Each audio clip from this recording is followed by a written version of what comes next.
Today, in part 4 of our series, Women of the Old Testament, the subject is Esther and the providence of God, as revealed in the book of Esther. Aren't we all prone to pride and wicked acts?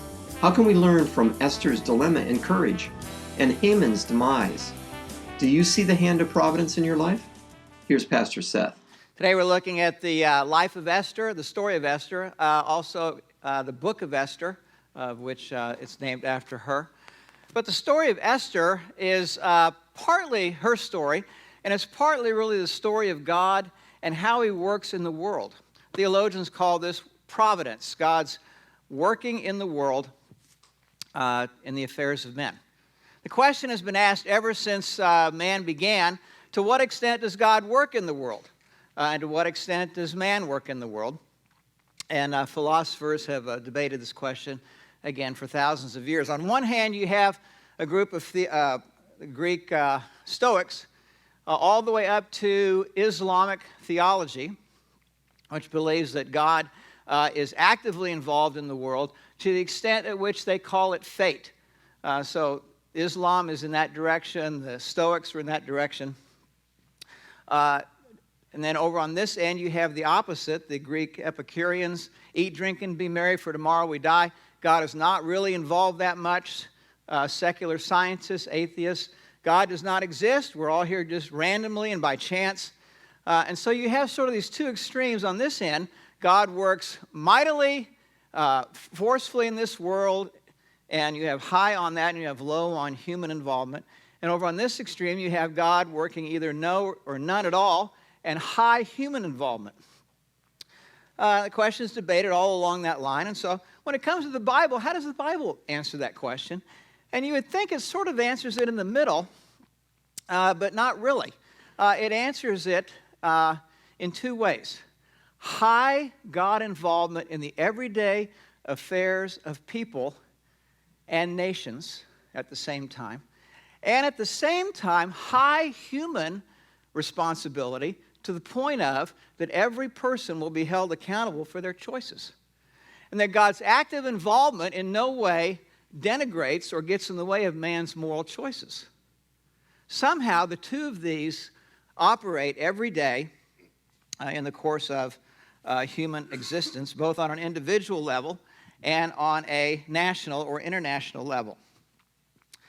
Somebody asked me a few years ago about some of the best political speeches I'd ever heard. The best political speech I was going to say I've ever heard, but I wasn't around March 4th, 1865, I've ever read. My kids used to ask me, Dad, were you there when Lincoln was shot? No, I was down getting popcorn in the foyer at Ford's Theater.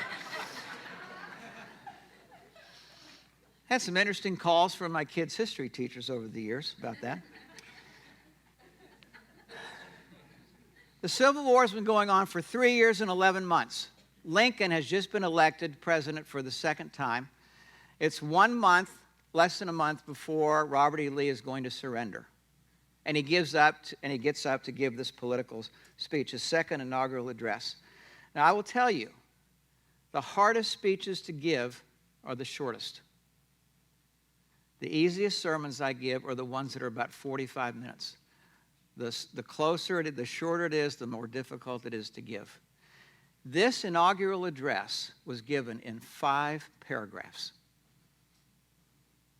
And what I'd like to do is read paragraphs 3 and 4, where Lincoln is going to try to address this issue of how should we think about the Civil War, and what is man's role in this, both for evil and for good, and what's God's role been in this. It's the question of providence, the scope of history. Paragraph 3. 1/8 of the whole population were colored slaves, meaning the 1/8 of the population of the United States at the time, not distributed generally over the Union, but localized in the southern part of it. These slaves constituted a peculiar and powerful interest. All knew that this interest was somehow the cause of the war, both sides. To strengthen, perpetuate, and extend this interest, meaning slavery, was the object for which the insurgents, read the South, would rend or tear the Union even by war, while the government, the North, claim no right to do more than restrict the territorial enlargement of it. For 80 years in our nation, politicians had tried to eradicate slavery from our nation. They tried to do it. The founding fathers, in writing the Constitution, they came one vote short of doing it. And in the 80 years since then, Congress, the courts, the president, the Senate, the House could not move 1 inch against slavery, no matter how much they tried. Neither party expected the war, the magnitude, meaning over 600,000 men died on both sides, or the duration, which was now up to 4 years. Most folks thought it was going to be about 3 months, which it had already attained. Neither side anticipated that the cause of the conflict, slavery, might cease. Nobody saw that coming. Or even before the conflict itself should cease. Nobody would have thought this. If you look back at 80 years of history, political history, you'd be dumbfounded by this. Each looked for an easier triumph, each side, and a result less fundamental and astounding. In other words, both sides have been trying to get out of this and would get out of it for less than the best of reasons. Both read the same Bible, pray to the same God, and each evokes his aid against the other. It may seem strange that any man would dare to ask a just God's assistance in wringing their bread from the sweat of another man's faces, meaning slaveholders. But let us judge not that we be not judged. The prayers of both sides, south and north, could not both be answered. Neither of them has been answered fully. That's paragraph 3. Paragraph 4. Listen to this. The Almighty has his own purposes. And then he quotes Jesus from Matthew 18:7. Woe unto the world because of offenses, or because of sins. Meaning that when sin comes, it brings misery with it. For it must needs be that offenses come. Meaning we shouldn't be surprised when people sin in this world. That should not be a shock to us, nor the misery that's going to follow that. That should not be a... And for some reason, God uses even those things. But woe to that man by whom the offense comes. Close quote. Then Lincoln continues.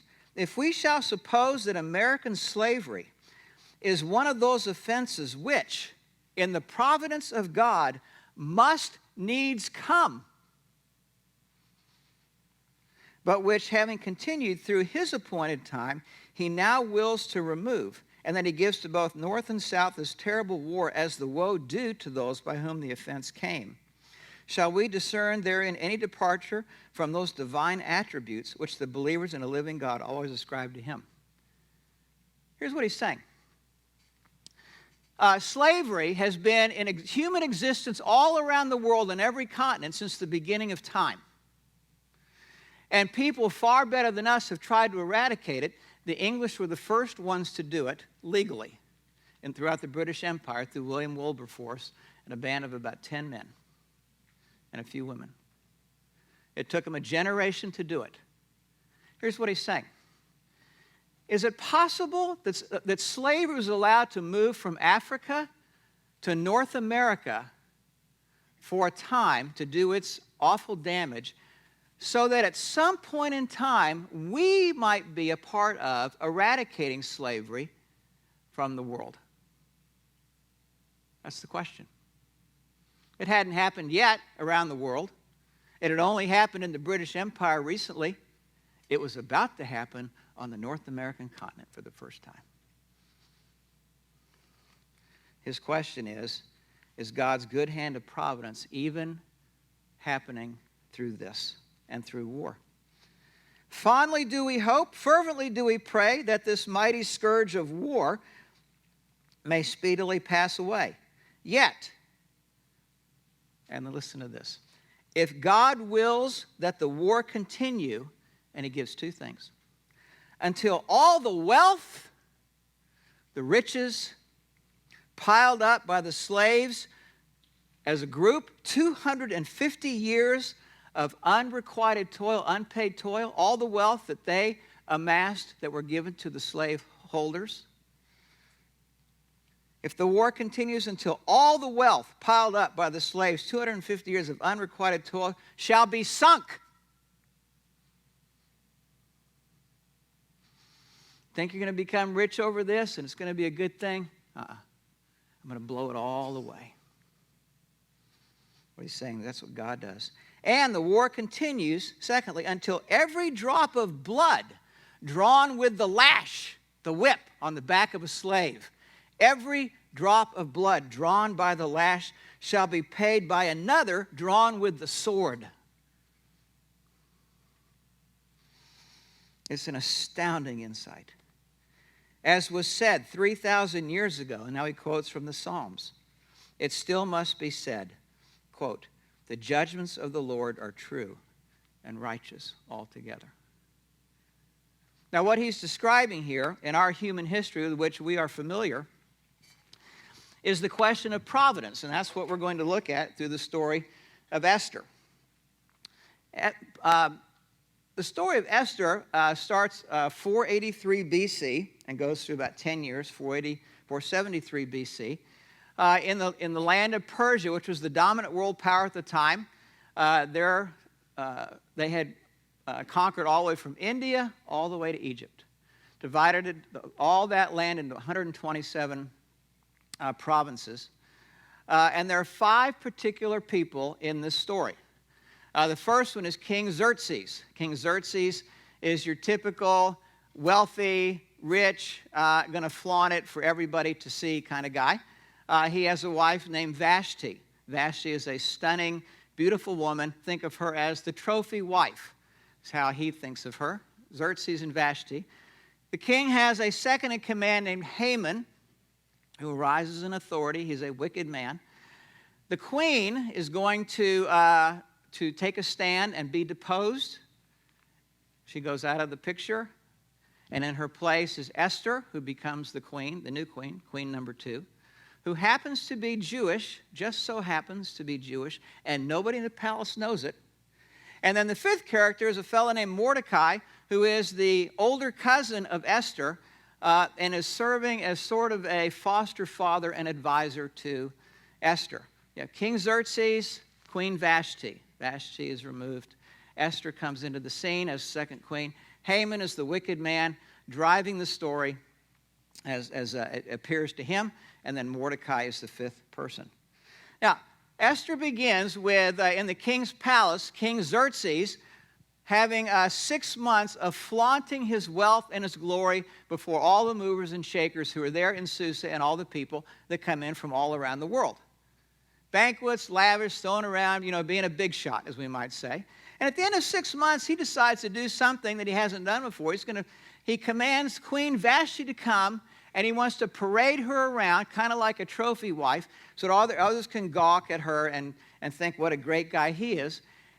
And to her credit, she says, no, I'm not going to do that. Verse 12, chapter 1, when the attendants delivered the king's command, Queen Vashti refused to come. This could have cost her her life. Then the king became furious and burned with anger. And so what happens is Queen Vashti, she's kicked out, and the king tells the keeper of the harem to find somebody else to be queen, and several women are brought around. And one of them, that's a pretty unknown gal, is named Esther. She's brought in, and she apparently is stunningly beautiful, and the king says, that's the new queen, Queen Esther. Nobody knows that she is a Jew, which is going to be very important in the story as it unfolds. Now, so far, as you look at that story, you might ask the question, is the hand of providence at work here?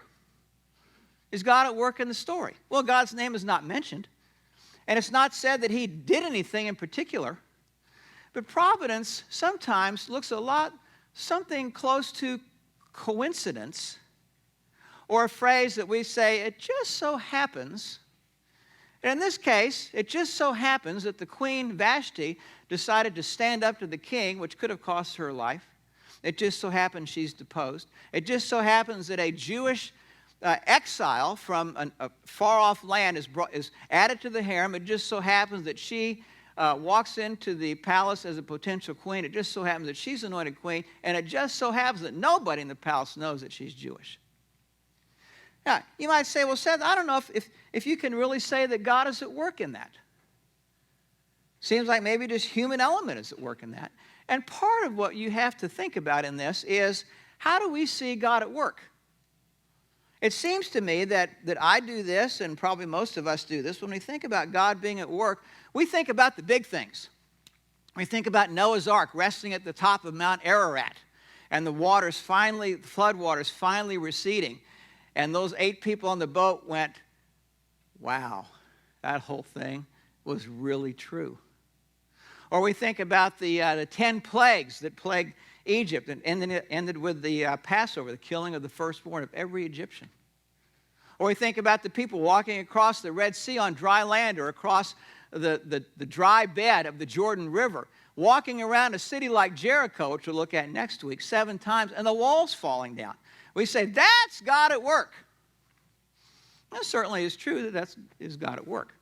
But even a casual reading of the Scripture tells us those things happen fairly rarely, and that most of the time what happens is God is behind the scenes, out of view, doing his work. I think what most of us want to see, or how we want to read the Scripture, is we want God to sort of be on the stage as the star of the show and to do big flashy things, and we go away from the show saying, wow, that was great. But in reality, most of the time, God is more like the director of the show. You may never even see his face. Is he backstage? Might be. Is he out in the audience watching? Could be. He could be behind the stage talking to some of the characters. He might be back in a dressing room helping with a costume change. He might be helping one of the characters struggling with their script. He might even be a stagehand between scenes. That happens a lot in the Scripture. And I suspect it happens a lot in my life. It happens a lot in your life too. Chapter 3, we move to Haman. After these events, King Xerxes honored Haman, the third character in of the 5 characters, the second in command, honored Haman, son of Hammedatha, the Agagite, elevating him and giving him a seat of honor, higher than that of all the other nobles. All the royal officials at the king's gate knelt down and paid honor to him, for the king had commanded this concerning him. A command. Anytime that you see Haman walking through, all of the officials are to go to one knee, bow their head in honor as Haman passes through. But Mordecai, our 5th character, a Jewish man, Mordecai would not kneel down or pay him honor. Haman becomes this rock star, this big wig, in D.C., kind of the chief of staff, big important guy. Verse 5, Haman saw that Mordecai would not kneel down or pay him honor. He was enraged, angry as can be. He wasn't getting what he thought he deserved. Yet having learned who Mordecai's people were, he scorned the idea of killing only Mordecai. Instead, Haman looked for a way to destroy all Mordecai's people, the Jews, throughout the whole kingdom of Xerxes. Now, think about what's going on here. You think about in Old Testament history, you have the Abrahamic covenant that was given to Abraham, and through him, a Messiah is going to come down through his lineage. You have the Mosaic covenant. You have the Davidic covenant. And the people are about as rebellious as they can be. In spite of all the warnings of hundreds of years of the prophets, they are taken, 90% of them are taken off into exile. The promised land is now populated by shepherds and farmers.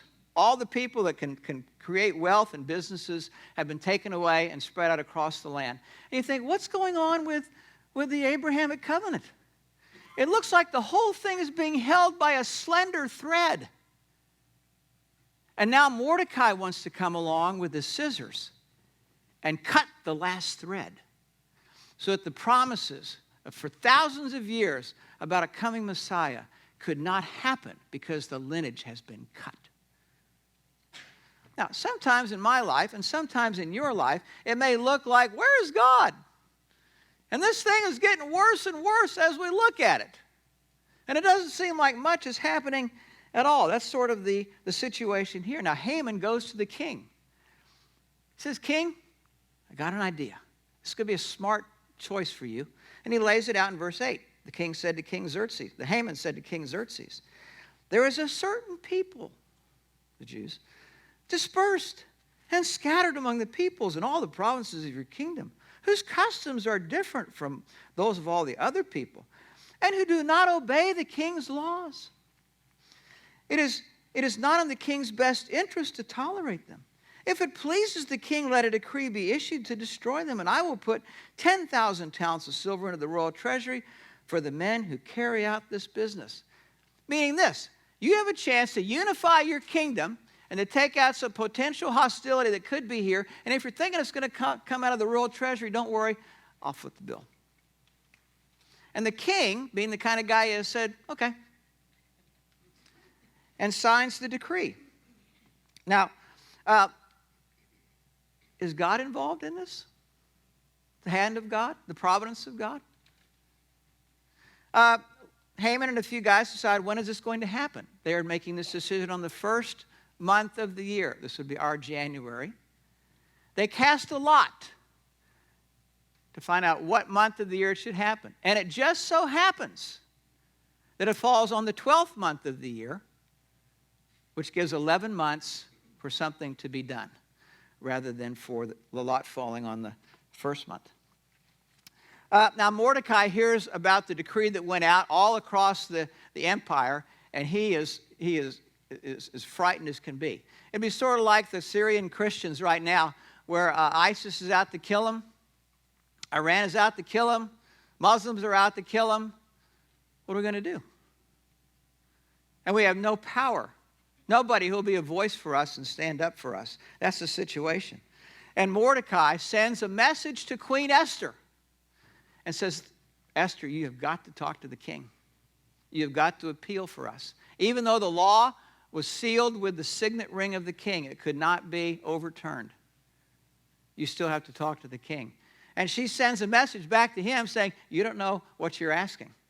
You don't know how difficult this is going to be. Chapter 4, verse 11, here's the message she sends back. All the king's officials and the people of the royal provinces know that for any man or woman who approaches the king in the inner court without being summoned, the king has but one law, that he be put to death. I'm just not going to waltz in there. Nobody can waltz in there. You're going to waltz out without your head. The only exception to this is for the king to extend the gold scepter to him and spare his life. But 30 days have passed since I was called to go to the king, meaning I don't seem to have that much pull.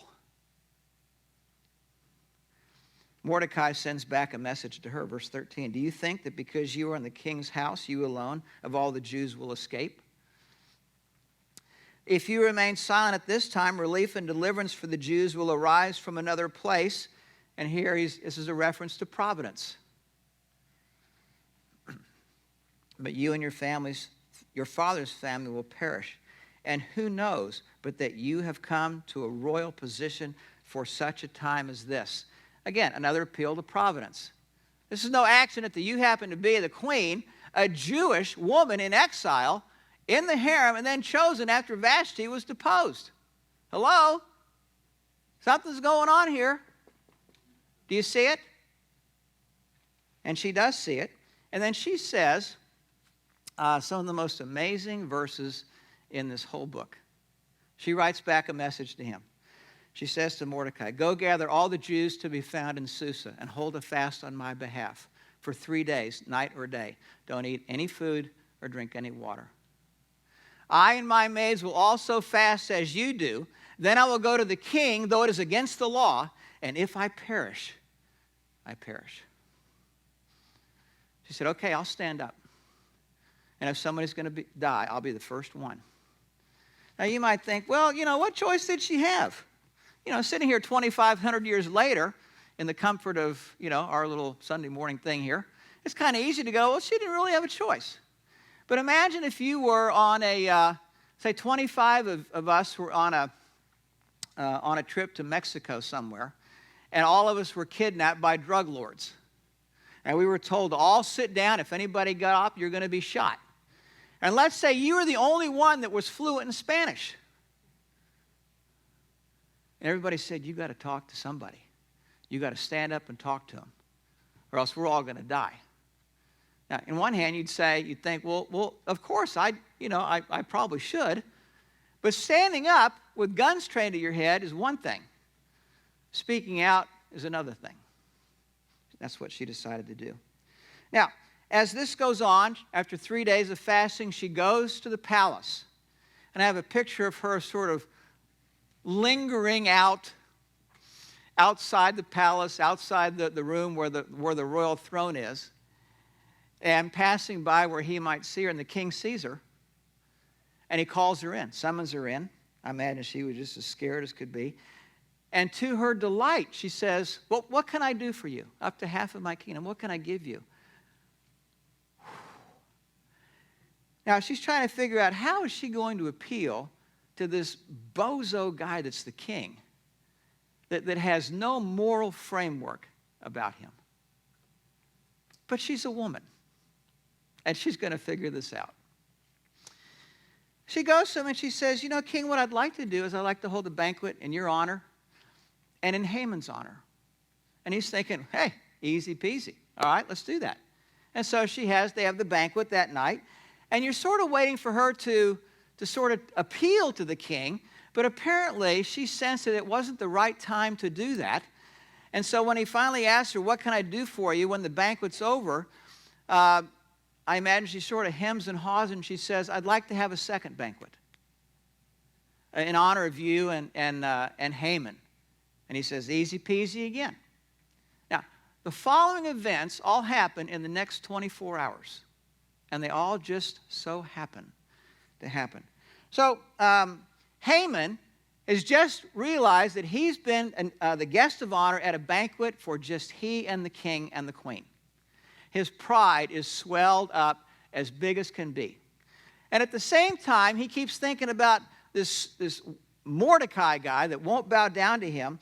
And he talks to his wife and he talks to some friends, and they appeal to him and say, you know, that shouldn't go on. And he needs to be made a public example.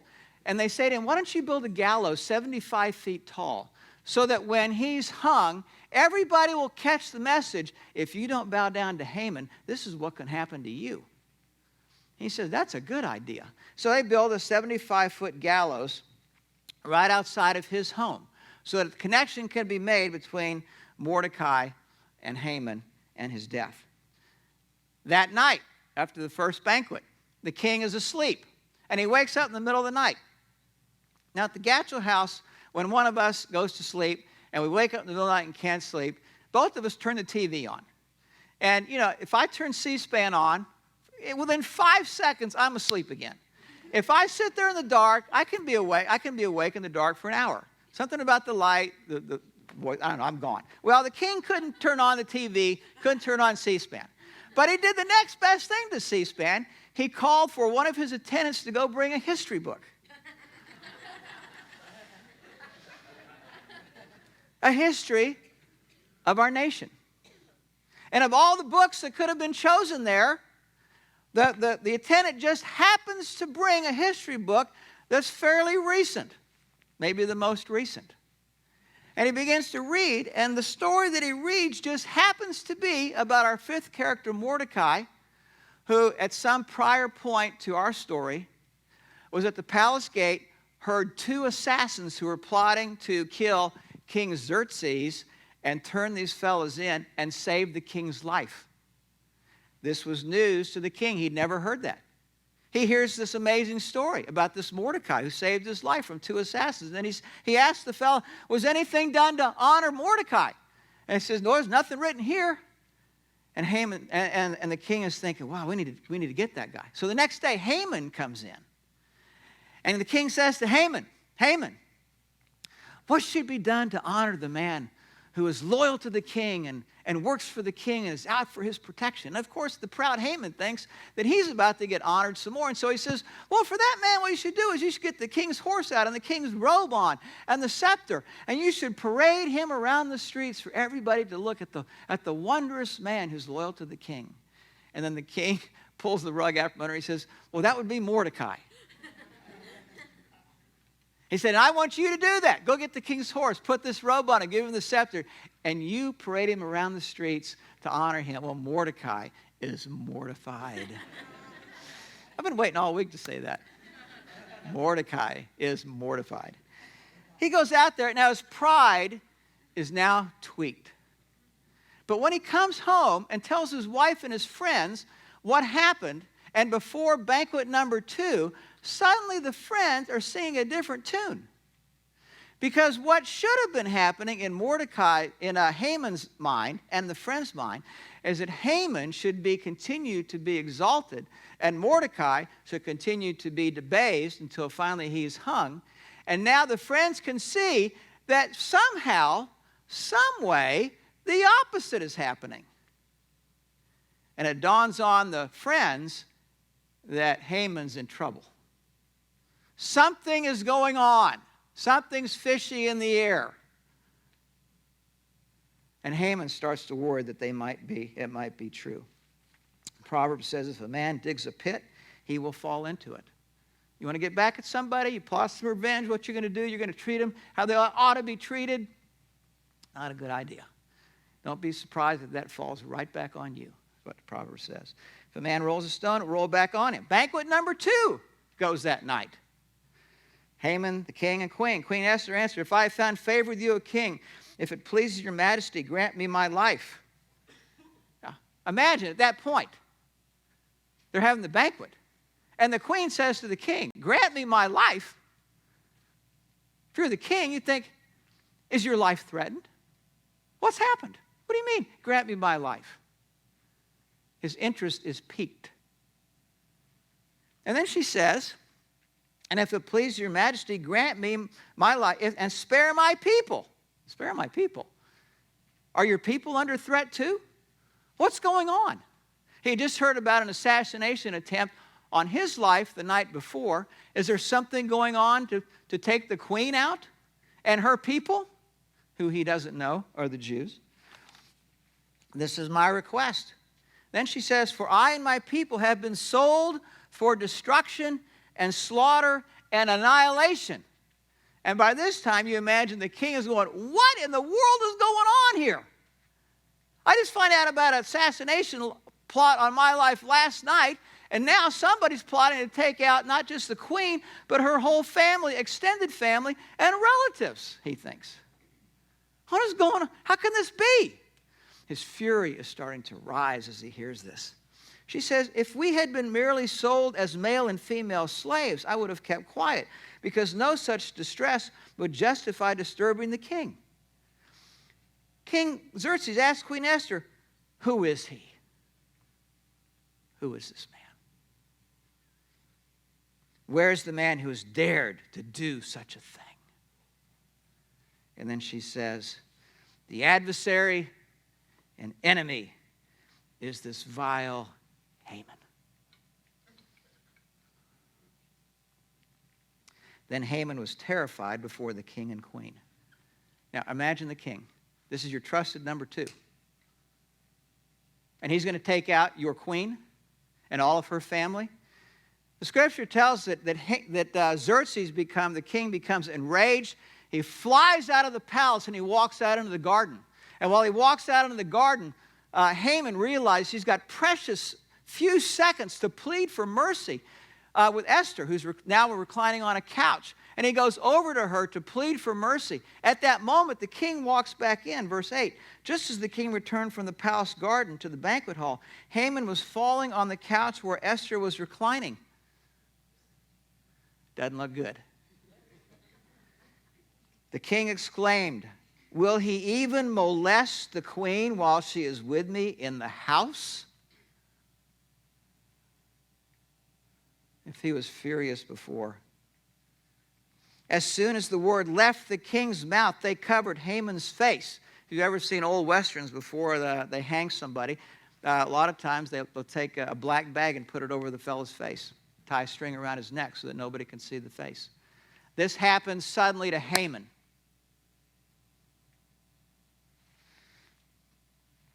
Then Harbona, one of the eunuchs attending the king, said, "By the way, it just so happens a gallows 75 feet high stands by Haman's house.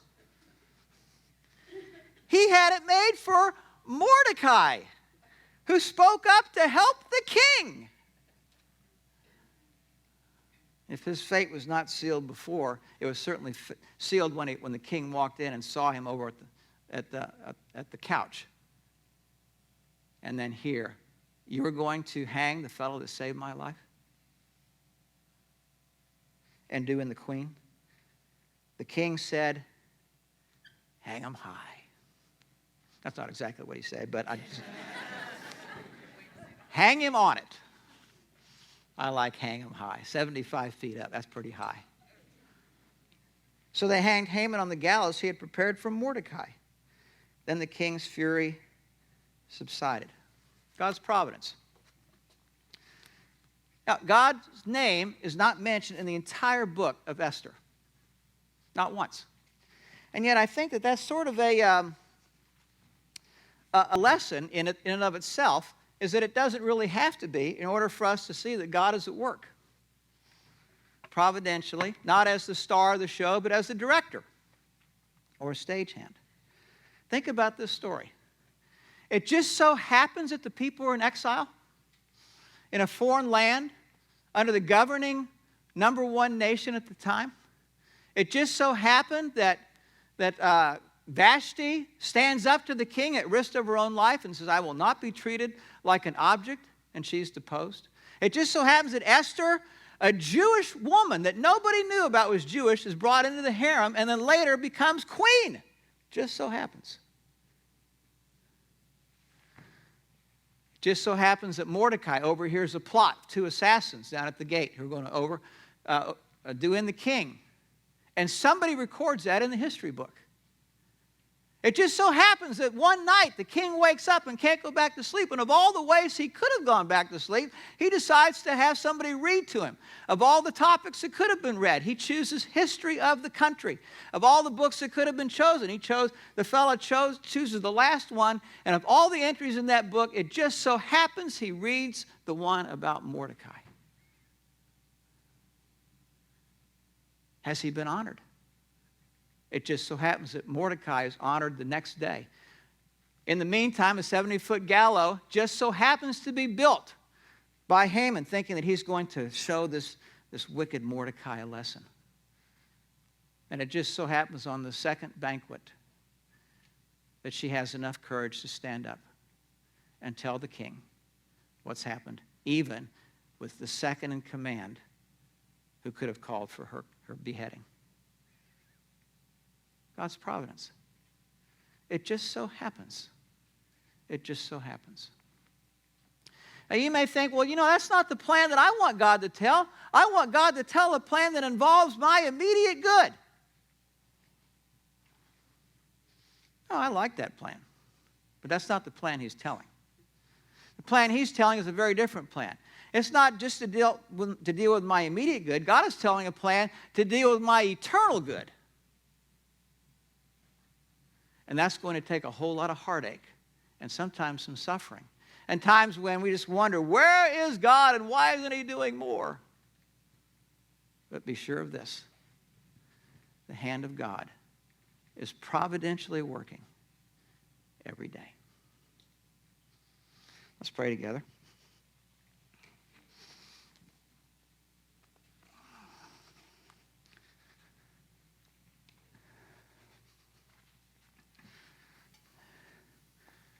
Father, would you give us eyes to see the story and ears to hear the story? Would you give us eyes to see the story that you're telling? That you are trying to do, that use the events not only of our lives but of nations. And doing this simultaneously to bring about the eternal good for those who will turn to you in simple faith and trust.